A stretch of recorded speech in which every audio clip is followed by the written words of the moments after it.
A primeira coisa que acontece aqui é a rolagem dos dados para poder definir quem vai começar e a partida começa.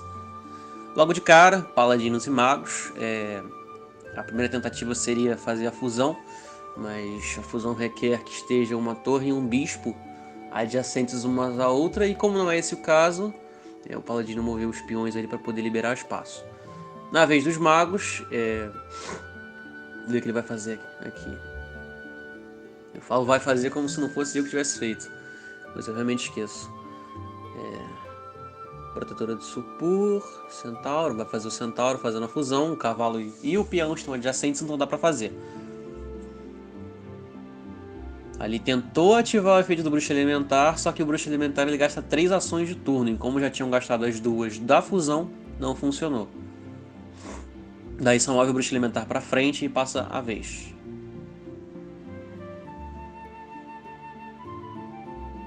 A Amazônia Desolada tem um combo muito interessante, junto com a Torre Brilhante, daí ela move e ataca para poder esperar por um contra-ataque. Esse deck de Paladino tem essa...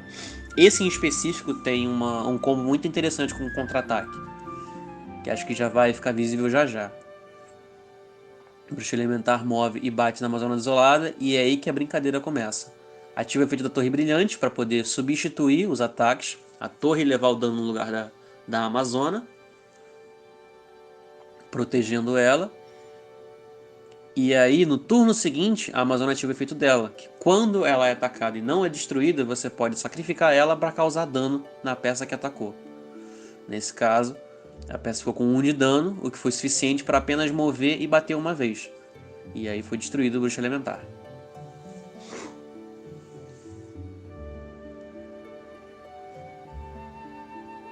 Pouco a pouco as peças magos vão começando a perecer, daí o Bruxo Elementar ativa o efeito dele para poder ficar com mais ataque e mais PV, garantindo um pouco mais de força no próximo turno. Só que é uma habilidade muito arriscada, porque gasta 3 ações de turno, é praticamente passar a vez para poder aumentar sua força. Os paladinos se movem um pouco. Centauro Mago tem 2 de movimento, ele pode mover mais, mas nesse caso só precisava mover uma vez. Moveu e destruiu a Torre Brilhante para impedir dela de continuar os seus efeitos.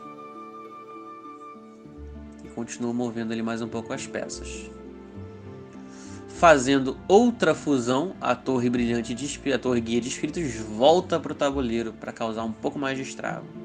Essa fusão ela é muito forte porque ela combina o poder da Torre Brilhante com o poder de ataque. Então, mais uma vez ativa o efeito, substituindo o ataque e causando dano de volta no Centauro Mago.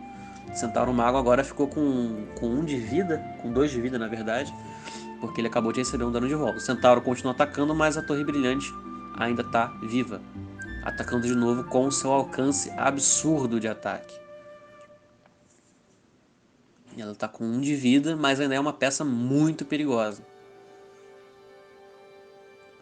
Move mais uma vez e bate. 3 de ataque em um peão que tem 2 de vida, ele vai ser destruído de imediato.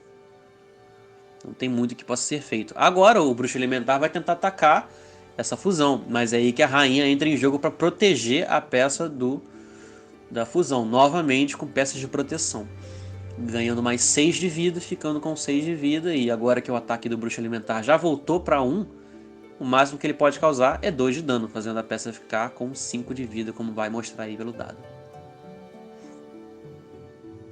Sentinela da Luz ativa esse efeito para poder proteger a sua peça de um próximo ataque. Isso permite tanto com que ela seja protegida e você consiga ter uma estratégia defensiva, mas também serve como uma estratégia ofensiva, porque você pode muito bem mover suas peças para atacar e não se deixar que ela seja atacada de volta. E é justamente o que acontece. Ele ataca ali o peão e volta para poder proteger a sua peça fusão. Considerando que ela está com pouca vida, foi uma atitude bem correta. Aliás, não, pouca vida não, tá com 5 de vida graças ao efeito da rainha. O grande ancião vai entrar na jogada, acho que vai ativar o efeito dele para poder aumentar 1 de ataque da peça dele. E de acordo com seu próprio efeito, se existe uma peça mago com um ataque maior do que o seu ataque original, ele pode se mover mais uma vez. Nesse caso, o Bruxo Elementar, aquele Bruxo Elementar em específico, vai ficar com 2 de movimento. O cavalo se move um pouco para poder tentar procurar alguma brecha, mas não tem muito que se possa fazer nesse momento, já que o alcance de ataque da Torre Guia de Espíritos é muito grande. Qualquer passo em falso ela ataca, como foi esse o caso. A Torre Brilhante vai poder atacar o cavalo e o cavalo praticamente não fez nada. Essa foi uma jogada errada da parte dos magos. Movendo e atacando a Torre dos Bruxos também. E a regra de rendição está quase sendo ativada. Grande Ancião, novamente fazendo o Bruxo Elementar se mover mais uma vez. Move e bate. Agora a vida da Torre Guia de Espíritos foi para 1, mas ainda não foi destruído. E estando viva, é pretexto para continuar seus ataques. O cooldown vai se reduzindo, logo vai poder ativar o efeito do Sentinela da Luz de novo. Vamos ver o que vai acontecer. Mover com a Amazônia Desolada e bater no Bruxo Elementar 2 vezes para poder encerrar o turno, destruindo o Bruxo Elementar que tinha 2 de vida. Já não tem mais muito que os magos possam se fazer a essa hora, não tem mais muita peça forte. As peças fortes dessa composição de deck seriam o Centauro Mago e o próprio Bruxo Elementar. Mas o Bruxo Elementar ele precisa se recarregar e o Centauro Mago não tem mais como fazer. Então sobrou basicamente só os bispos, que não tem muito poder de ataque para poder proteger as cartas. Vai ser atacado pela Torre Guia de Espíritos agora, destruído com apenas um ataque.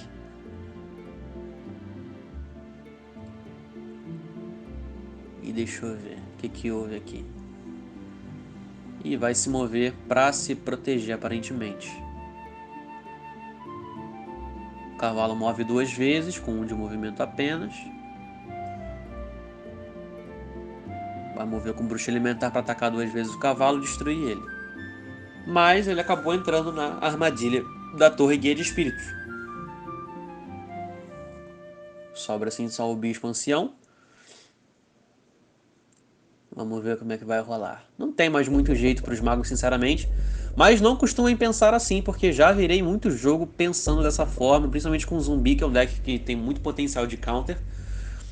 Então existe sim muita forma de você virar o jogo mesmo quando tudo parece perdido. Às vezes uma carta já é o suficiente para você ganhar o jogo.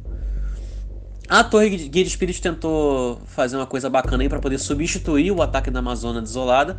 Porém, o o Grande Ancião, que é o rei desse deck, mago, ele negou essa habilidade. O ataque foi destruído direto para a Amazônia. Essa parte foi bem interessante. Foi uma ativação de efeito, eu nego seu efeito, eu ativo esse aqui de novo.